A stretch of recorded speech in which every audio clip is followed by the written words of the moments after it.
que os ha enviado a mí, que así ha dicho Jehová. He aquí yo traigo mal sobre este lugar y sobre los moradores de él todas las maldiciones que están escritas en el libro que leyeron delante del rey de Judá, por cuanto me han dejado y han ofrecido sacrificio a dioses ajenos, provocándome a ira con todas las cosas, con todas las obras de sus manos. Por tanto, se derramará mi ira sobre este lugar y no se apagará. Mas al rey de Judá, que os ha enviado a consultar a Jehová, así le diré: Jehová, el Dios de Israel, ha dicho así: por cuanto oíste las palabras del libro y tu corazón se conmovió, te humillaste delante de Dios al oír sus palabras sobre este lugar y sobre sus moradores, y te humillaste delante de mí, rasgaste tus vestidos y lloraste en mi presencia, yo también te he oído, dice Jehová. He aquí yo te recogeré con tus padres y serás recogido en tu sepulcro en paz. Tus ojos no verán todo el mal que yo traigo sobre este lugar y sobre los moradores de él. Y ellos refirieron al rey la respuesta. Padre que estás en el cielo, honra, gloria y paz sean a ti, mi rey. Muchísimas gracias, Palindo, por la oportunidad que me da de llevar tu palabra, que es santa, que es hermosa. Gracias porque tú eres grande en poder, en misericordia. Te rogamos, Padre, en el nombre de tu Hijo amado Jesús, que nos dé la fuerza suficiente para mantenernos en la fe, para mantenernos en la búsqueda, para mantenernos firmes hasta el día en que partamos a tu presencia o que Cristo Jesús, tu Hijo, vuelva a esta tierra. Gracias, Padre, en el nombre de Jesús. Amén. Pueden sentarse. A disposición de Dios se llama el tema en esta noche. Y hoy voy a hablar acerca de los cuidados que se deben tener cuando uno tiene un cargo, acerca de la responsabilidad que se debe tener cuando Dios lo llama a uno. Cuando uno es profeta de Dios, cuando uno es pastor, cuando uno es misionero, cuando uno es ingeniero o es músico, lo que sea, uno debe de asumir la responsabilidad de saber que debe de estar a disposición de Dios. Y es ahí donde los ministerios se encargan de ocuparse exactamente de eso, porque tienen que tener una disposición para lo que Dios diga, para lo que Dios establezca. Es por eso que cuando Dios llama a una persona, Dios quiere que nosotros le dediquemos el tiempo que sea necesario para que en el momento que Él nos necesite podamos actuar. Pero qué triste es que Dios no nos pueda llamar a nosotros, en primer lugar, porque no tenemos la disposición; en segundo lugar, porque no nos desarrollamos para que Dios pueda ver qué queremos hacer; y tercero, porque no tenemos el tiempo suficiente para dedicárselo a Dios y lo que Él quiere que hagamos en su obra. Y esta última parte es una de las cosas que más está afectando al pueblo, a la gente. Y como lo he dicho en muchas oportunidades, por eso los ministerios de las diferentes índoles de las que habla la Biblia en Efesios 4:15 o 4:11, perdón. Por eso no se ve la fluidez del ministerio, porque hay gente más interesada en lo personal, en sus progresos espirituales, en sus proyectos, en sus visiones, que en lo que Dios quiere hacer en su vida. Y por eso quieren ser usados, anhelan cosas grandes, pero no le dan el tiempo a Dios, no le dan el espacio que Él necesita para poder hacer en ti lo que quiera. Por eso los universitarios, cuando van a estudiar, ellos saben que tienen que sacar un tiempo para estudiar, para trabajar. Hay gente de esos universitarios que casi no duerme, hay gente que duerme 3 horas y el resto de días se la pasa entre su estudio y su trabajo. Los evangélicos son los únicos que nada más pueden trabajar y no se pueden dedicar a Dios, porque no le queda más tiempo para Dios, porque no hay tiempo para Dios. Hay tiempo para sus quehaceres, para los oficios de la casa y las cosas que tienen que hacer fuera, pero para Dios no hay tiempo. Pero sí quieren que Dios los use como pastor, como profeta, como ministro, pero no quieren dedicar Dios requiere. Hulda, una mujer de Dios, vivía en Jerusalén, pero esta era una mujer metida en la presencia de Dios. Si usted quiere que Dios lo use, métase en su presencia. Mantenga un equilibrio entre las opciones personales, entre las realizaciones personales, entre las proyecciones personales, pero también mantenga un equilibrio con lo que Dios está planeando para usted, lo que Dios quiere hacer para su vida. Aleluya. Nosotros tenemos que aprender a vivir pendiente del propósito y el llamado de Dios. ¿Para qué me ha llamado Dios? Me ha llamado Dios a la tierra para que nada más cumpla una sola proyección, o me ha llamado para que sus proyectos se cumplan en mí, o me ha llamado para que la visión se cumpla en mí. Hay dos protagonistas importantes. Uno que se llama Josías, un rey, y una mujer que se llama Hulda, una profeta que vivía en Jerusalén. Y ahí da la dirección, lo único que no da es teléfono ni WhatsApp, pero dice que vivía en el segundo barrio. Allí vivía esta mujer, y que su esposo era un guardián en la casa de Jehová, guardaba las vestiduras. Dice que moraba en Jerusalén. Dice la Biblia que hay un rey que se llama Josías. De los reyes que se hablan ya en los últimos capítulos de Segunda de Reyes y de Segunda de Crónicas, son los reyes, y por eso ustedes ven que hablan de Judá, porque ya todos los reyes del norte estaban presos, estaban enmuñecados, estaban cautivos. Los únicos que quedaban ya en los últimos eran los reyes de Judá, al sur de Israel. Josías, dice la Biblia, tiene una descripción en el 34, y dice: de 8 años era Josías cuando comenzó a reinar, y 31 años reinó en Jerusalén. Los reyes que fueron antes de Josías, como el rey Manasés, como Amón, dice el 23:2, pero hizo lo malo delante de Jehová. Y dice el 33:22, hizo lo malo delante de Jehová. Los dos reyes anteriores, o sea, el papá y el abuelo, habían sido unos grandes impíos. Pero llegaba un hombre al reinado, un jovencito de 8 años, un jovencito que tal vez no sabía nada, porque ¿quién puede saber a los 8 años? ¿Cuánto da gloria a Dios? Gloria a Dios. Leonard tiene 8 años. ¿Qué puede saber Leonard de ser rey? O si yo le digo: Leonard, te voy a dar mi herencia, ¿qué va a saber qué herencia? Bueno, que no tengo mucho, pero si yo le digo: Leonard, te voy a dar la herencia, ¿qué va a saber Leonard qué es? Le pregunta a la mamá: Ya la vendí. ¿cuál es la herencia que me toca?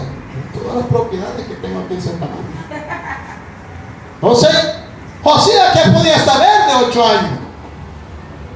Pero dice la Biblia que cuando tenía 12 años se comenzó a inquietar. 12 años tenía Jesús cuando estuvo en medio de los profetas, de los maestros de la ley.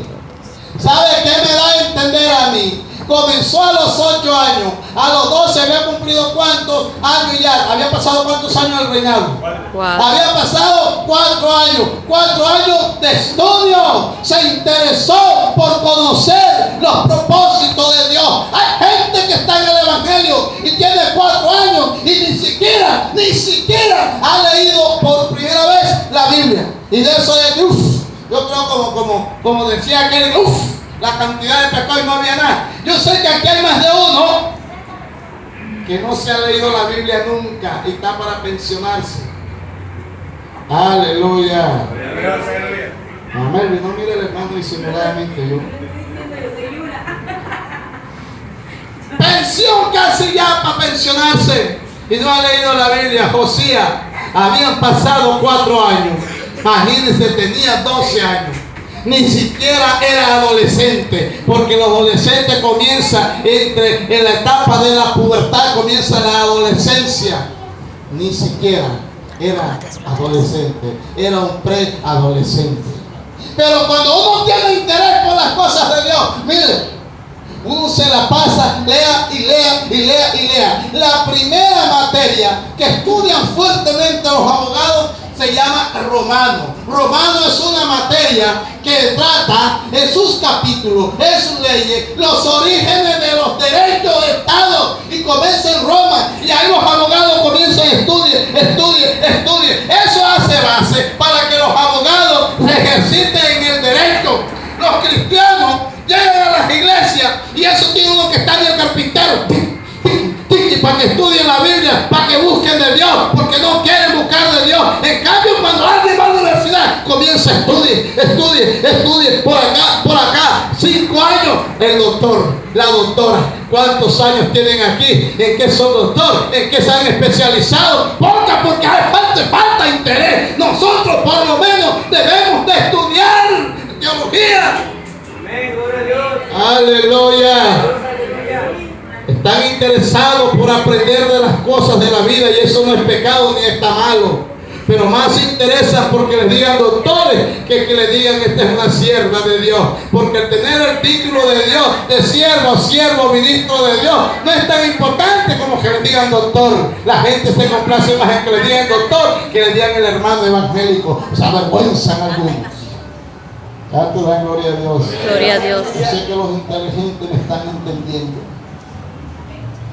Josías comenzó a estudiar la Biblia, pero como tenía inquietudes, comenzó a analizar, pero no sabía exactamente qué contenía el libro de la Biblia. Había oído hablar, pero un día llegó la corte que le acompañaba a él, porque todo rey que se respetaba tenía un escriba, un sacerdote y un profeta.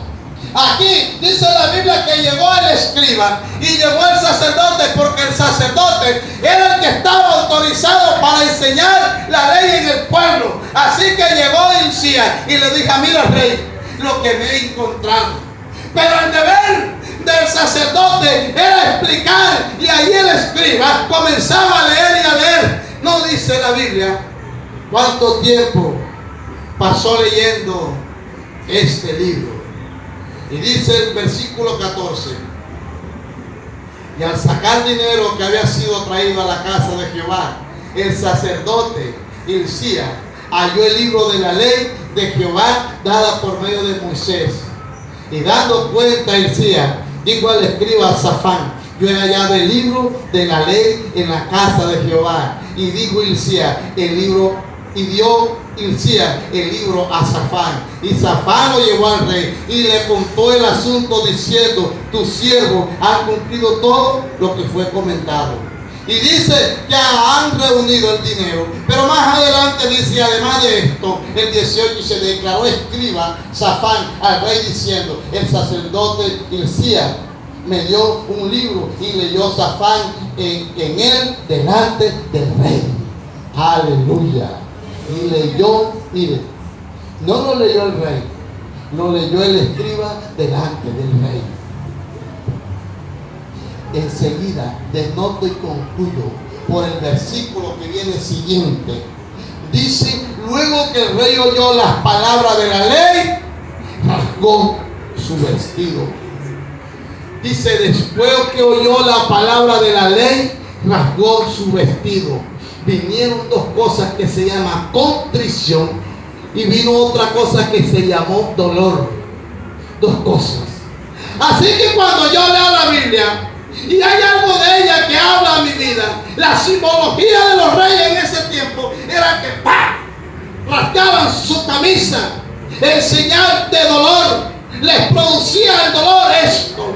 Hoy nosotros leemos cosas que nos pegan en la Biblia. Leemos la Biblia y vemos que hay cosas que nos están marcando nuestro corazón, nuestra vida, porque no los estamos viviendo o no hacemos como dice la Biblia. Y nosotros, en vez de contritarnos, en vez de sentir dolor porque no estamos haciendo las cosas como la Biblia lo dice, nos hacemos cara de burro, así muchas veces cerramos el corazón y no dejamos que la palabra penetre. Hermano, mire, entonces cerramos más. En vez de doblegar, Señor, perdóname, me humillo delante de ti. Son pocos los que hacen estas cosas, y por eso es que Dios tiene que enviar cosas terribles sobre la iglesia.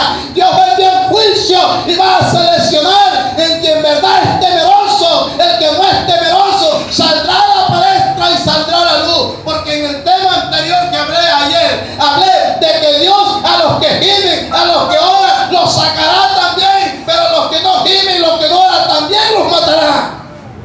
Aleluya. Ay, pastor, no sea cruel. Eso es lo que dice la Biblia. Y entonces dice aquí que este hombre, luego que oyó las palabras de la ley, rasgó su vestido y no perdió el tiempo. Dice, mandó a Hilcías y mandó al escriba que fueran a averiguar, a consultar a Jehová Dios, a un profeta. Y eso es lo que yo debo de hacer cuando oigo la palabra, que me contrista, porque en esos tiempos no era tan entendido en la ley. En esos tiempos iban a consultar a Jehová, y dice la Biblia que el rey, terminado de hablar y entendiendo lo que Dios le estaba diciendo, y que los dos anteriores, Manasés y Jorán, no habían vivido la palabra. Había más o menos unos 60, 70 años atrás de inmundicia, de mundanalidad, porque hasta los templos habían cerrado. Dice la Biblia que este hombre fue a consultar a ver qué respuesta le tenía a Dios. ¿Sabe usted que un hombre temeroso, una mujer, un hombre inteligente, cuando lee la Biblia, así dice el Señor? Mi palabra dice esto, esto y esto. Ay, Señor, no lo estoy viviendo. Porque debes de vivir de esta manera. No lo estoy viviendo. Rodilla, Señor, aquí estoy delante de ti. Tu palabra hoy me habló y me dijo esto, y reconozco delante de ti que no lo estoy viviendo. Y desde hoy dispongo mi corazón a servirte. Este rey Josías, inmediatamente vayan por Israel y averigüen qué mujer, qué hombre, para consultar a Jehová. ¿Y a quién fueron? A quien estaba metido en la presencia de Dios. ¿A quién fueron? A Hulda. ¿Pero por qué no fueron a un profeta? Porque esa era la mujer que en esos momentos estaba dispuesta para mandarle un mensaje al rey. Por eso, cuando Jesús le habló a Ananías, le dijo: ve, que allá en Damasco, en la casa de la derecha, hay un hombre que se llama Pablo. Yo le he mostrado que tú vas para allá. Y Dios usó a Ananías porque Ananías vivía en la presencia de Dios. Vaya allá y orarás de esta manera. Dios se dirige a los que viven metido con Él, a los que están en su presencia. A eso le da la responsabilidad, porque tienen claro lo que tienen que hacer. No importa qué esté haciendo secularmente, pero cuando usted vive en presencia de Dios, Dios lo usará para que sea comisionado a llevar la palabra, a llevar un mensaje, a hacer cualquier trabajo espiritual. Pero Él usará a aquel que vive metido en su presencia. Entendemos inmediatamente que Dios no miró distinto, ni femenino ni masculino, sino que fue y llegaron donde Hulda, una mujer que estaba en la presencia de Dios. Por eso el tema se llama a disposición de Dios. Aleluya. A su nombre. Cuando uno vive a disposición de Dios, Dios conoce tu corazón, conoce mi corazón, y enviará a ti o te enviará a que hagas el trabajo. Cuando Dios sabe que tú vas a hacer el trabajo, entonces te manda a la gente. Cuando Dios sabe que tú puedes hacer algo, entonces te manda. Porque hay una disposición. Aleluya. ¿Cuántos dan gloria a Dios?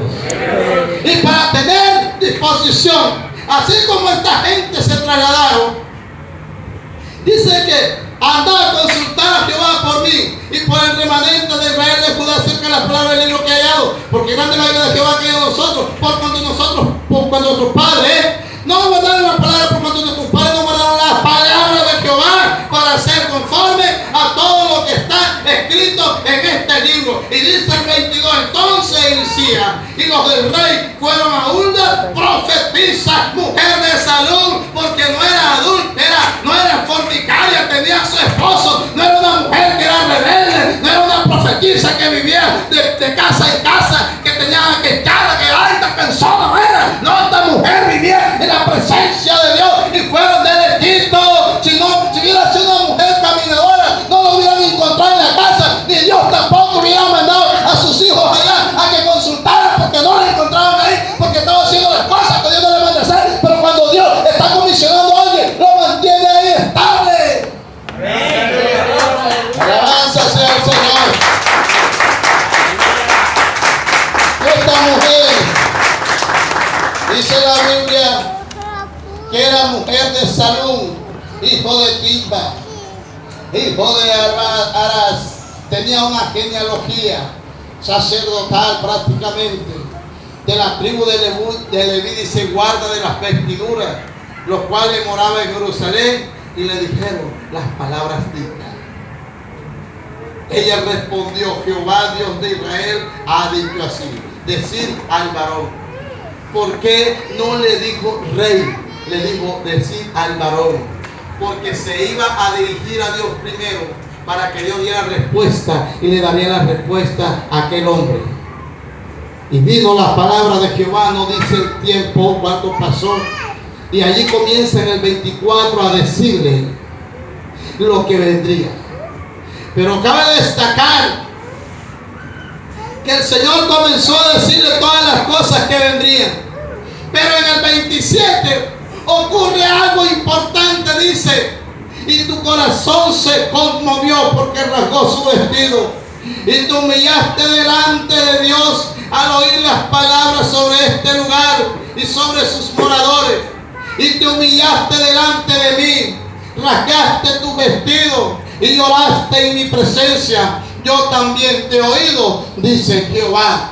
Mire, parece que de un texto a otro no hubiera diferencia, pero este hombre dice que rasgó su vestido y allá en la intimidad comenzó a llorarle a Dios para que Dios corrigiera las cosas.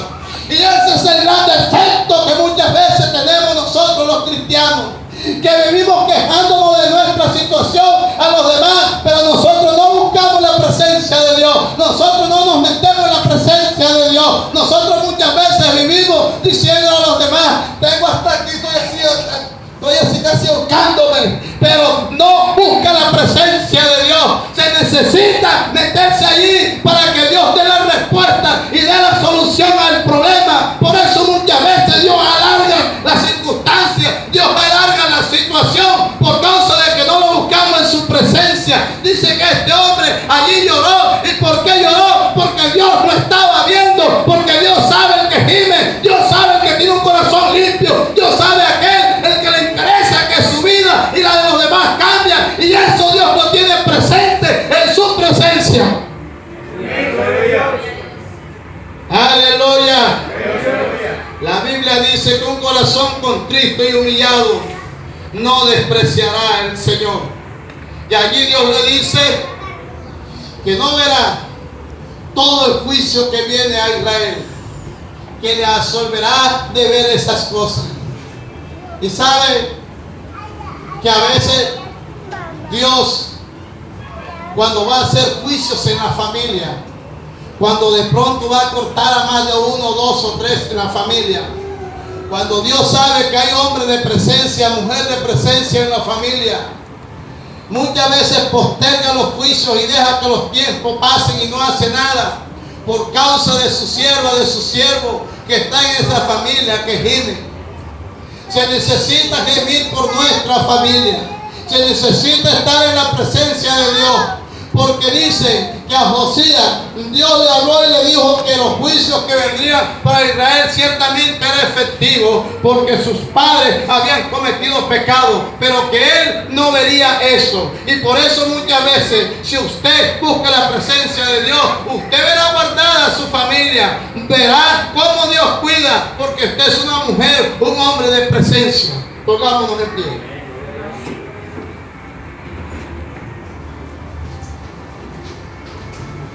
Padre Santo,